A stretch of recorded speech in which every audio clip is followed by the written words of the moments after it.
Zwiedzając Kraków, uwagę przyciągają majestatyczne budynki, gmachy uniwersyteckie czy wspaniałe kościoły, barokowy Piotra i Pawła czy romański Świętego Andrzeja. Ale Kraków to nie tylko zabytki sakralne, ale także te związane z historią wojskowości. A przecież tutaj, przy placu Marii Magdaleny, znajdowała się komendantura twierdzy Kraków. Starcia czasów I wojny światowej kojarzone są z piekłem wojny pozycyjnej, ogromem strat i zniszczeń. Nie możemy zapominać o próbach szturmowania potężnych umocnień. Jakie były przemiany w technice budowania fortyfikacji? Jak wyglądało życie codzienne twierdzy Kraków? Oraz jaka była jej rola w zmaganiach czasów I wojny światowej? O to chciałbym zapytać dzisiejszego eksperta.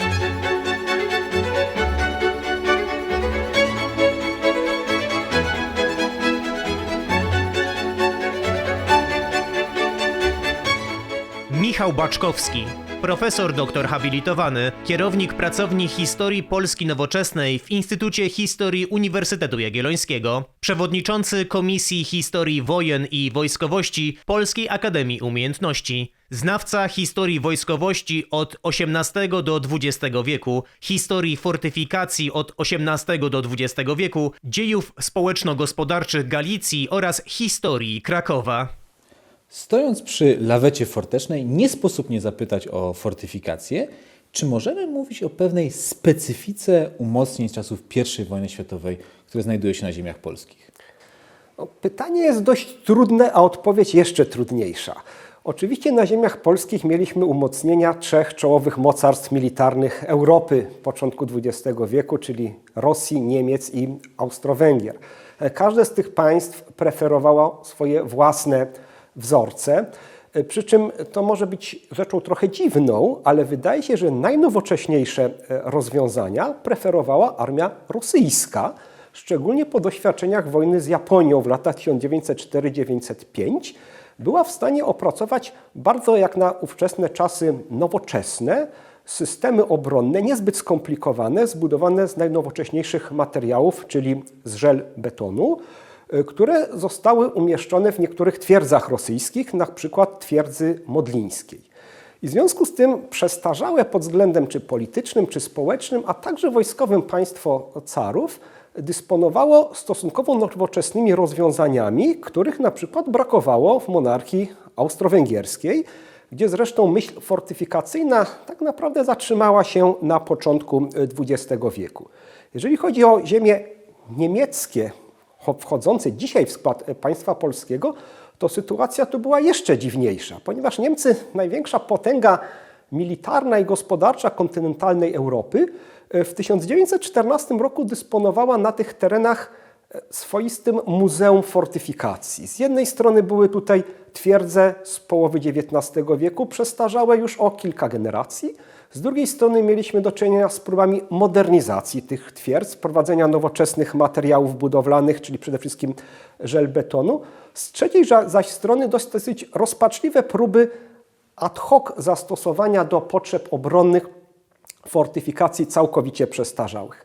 Tak więc w 1914 roku, jeżeli mówimy o jakiejś specyfice fortyfikacji na ziemiach polskich, mówię tu oczywiście o fortyfikacji stałej, to mamy do czynienia z obiektami pochodzącymi z różnych epok, o zróżnicowanym potencjale obronnym, w części kompletnie przestarzałych, w części wyposażonych w kompletnie archaiczny sprzęt artyleryjski.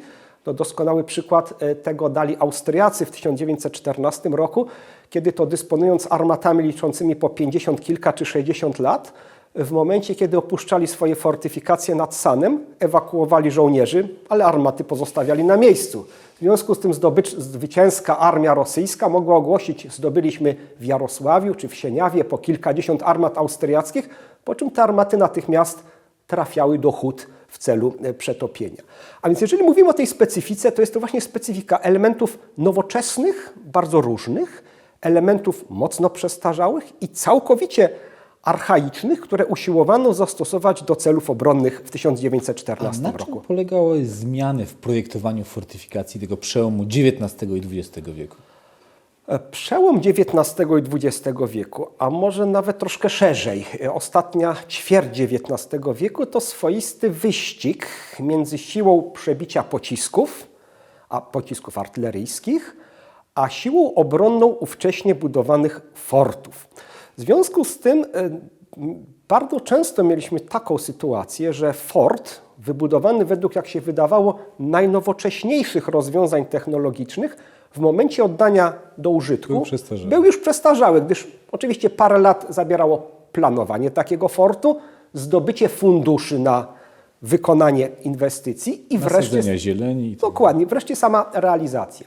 Problem polegał na tym, iż od lat 80. XIX wieku pojawiły się pociski o charakterze przebijającym wszystkie dotychczasowe umocnienia, pociski z opóźnionym zapłonem, pociski przeciwpancerne, które eksplodowały z pewnym opóźnieniem w stosunku do chwili uderzenia w mur, w ścianę czy w wał ziemny. W rezultacie tego wszystkiego forty budowane w drugiej połowie XIX wieku ze sklepieniami zbudowanymi z cegły i warstwami ziemi położonymi na tych sklepieniach stawały się swoistą pułapką dla obrońców, ponieważ ówczesne pociski były w stanie przeniknąć w głąb kilkumetrowej warstwy ziemi, przebić ceglany strop i eksplodować wewnątrz. Energia nie miała gdzie ujść, wobec tego rozchodziła się po całym forcie, unieszkodliwiając załogę. Remedium na to wszystko było zastosowanie nowych technologii. Najpierw betonu lanego, następnie żelbetonu, który musiał znowu być coraz grubszy w miarę postępu artylerii oblężniczej. I w związku z tym pierwotne stropy betonowe z betonu lanego okazywały się zbyt słabe. Trzeba było je stosować żelbetowymi. Potem pojawił się problem grubości tego stropu. Czy to być metr, 1,5 metra, 2 metry, 2,5 metra i tak dalej, i tak dalej. Związane z tym były gigantyczne koszty. Im bliżej I wojny światowej, tym forty stawały się coraz bardziej skomplikowane technologicznie i coraz droższe. Trzeba było sobie zadać pytanie, czy warto inwestować w tego typu forty. W stosunku do ziem polskich w zasadzie 3 zaborcze mocarstwa doszły do przekonania, że te inwestycje powinny być ograniczone.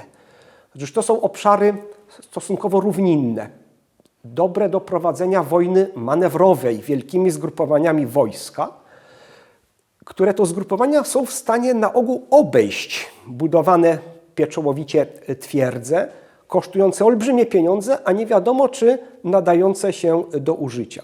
W związku z tym przed wybuchem I wojny światowej mieliśmy bardzo ciekawą sytuację, kiedy to najpierw Rosja rozpoczęła demobilizację i likwidację części swoich twierdz na ziemiach polskich w Królestwie Polskim, począwszy od roku 1909. Następnie proces nieco inny w monarchii austro-węgierskiej zaprzestania modernizacji twierdz znajdujących się w Galicji z uwagi na nadmierne koszty i niewielki, jak się wydawało, sens inwestowania w tego typu instalacje.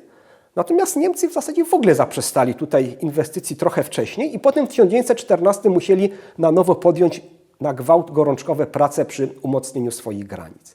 Tak więc to jest jeden z podstawowych problemów dotyczących zresztą całej historii, nie tylko w wymiarze militarnym, a mianowicie finansów. Na ile państwo, na ile społeczeństwo jest gotowe finansować obiekty, które nie wiadomo, czy do czegokolwiek się przydadzą.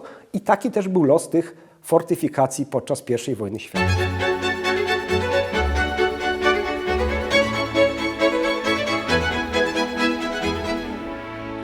A skoro znajdujemy się w jednym z obiektów twierdzy Kraków, to od razu nasuwa się pytanie, jak wyglądało takie życie codzienne w obiektach twierdzy Kraków?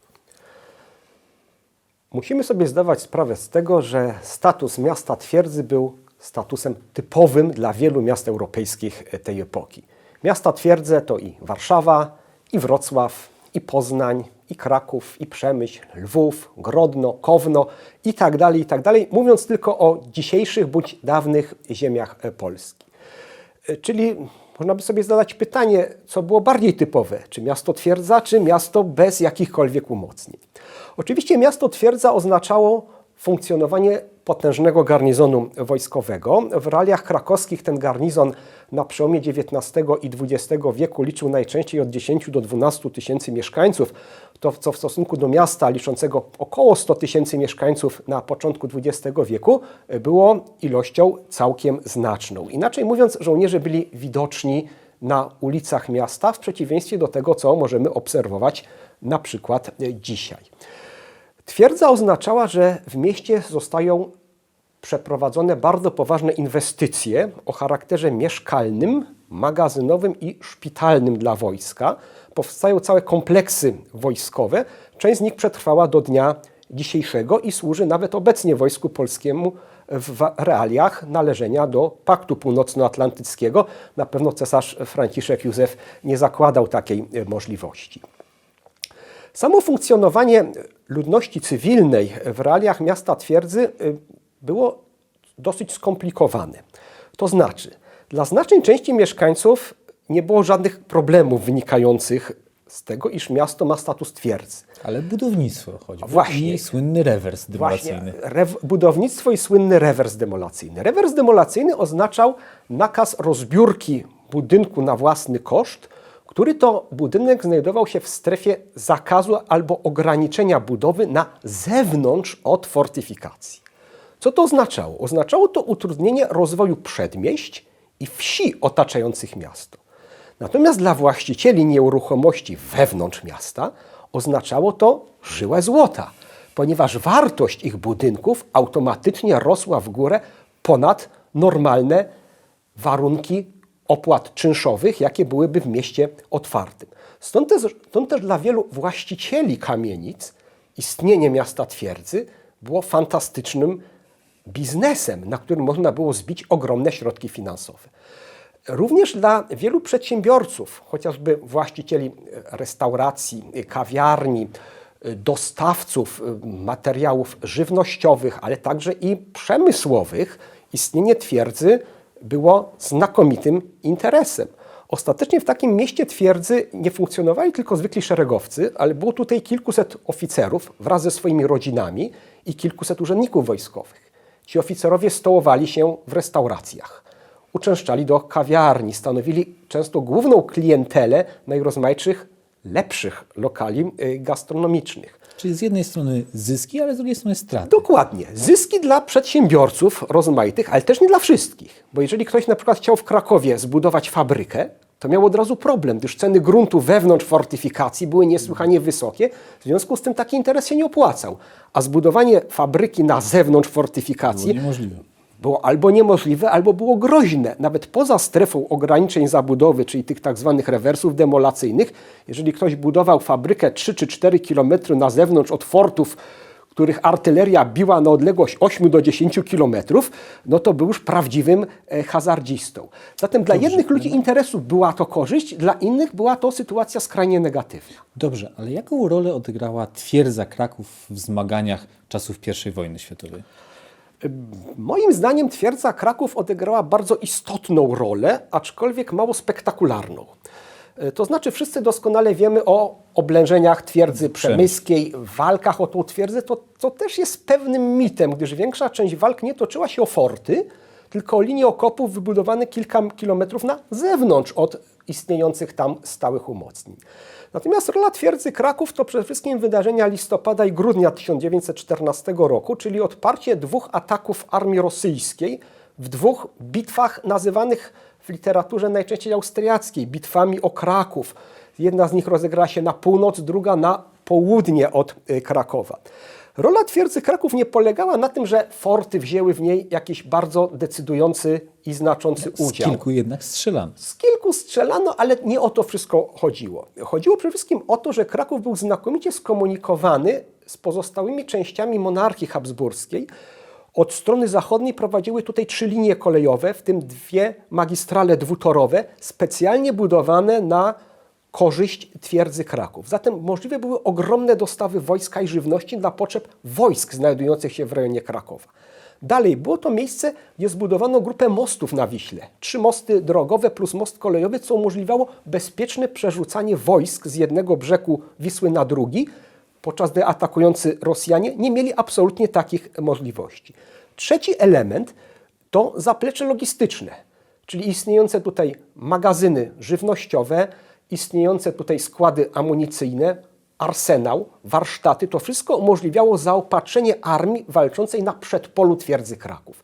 I zatem właśnie ta cała logistyka twierdzy Kraków w ogromny sposób ułatwiła zatrzymanie ofensywy rosyjskiej, a następnie jej odparcie podczas bitwy pod Limanową Łapanowem, która rozegrała się także między innymi dzięki wcześniejszym inwestycjom kolejowym związanym z twierdzą Kraków, które to inwestycje w 1914 umożliwiły błyskawiczny przerzut wojsk austro-węgierskich, niemieckich, jak również legionów Józefa Piłsudskiego do decydującej kontrofensywy przeciwko Rosji.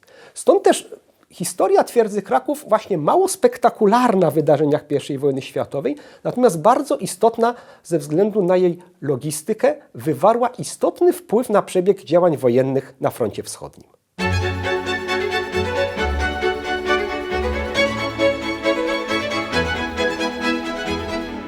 I wojna światowa przyniosła Polsce długo wyczekiwane starcie zbrojne pomiędzy państwami zaborczymi, co dawało nadzieję na wywalczenie wolności. Polacy walczyli na wszystkich frontach, byli żołnierzami przeciwnych armii. A przecież tutaj z Oleandrów wyruszyła słynna pierwsza kompania kadrowa. Nie można również zapominać o wkładzie twierdzy Kraków w powstrzymanie słynnego rosyjskiego walca parowego. Bez zatrzymania armii rosyjskiej w 1914 roku w starciach określanych mianem Bitew o Kraków, los zmagań na tym froncie mógłby być zupełnie inny.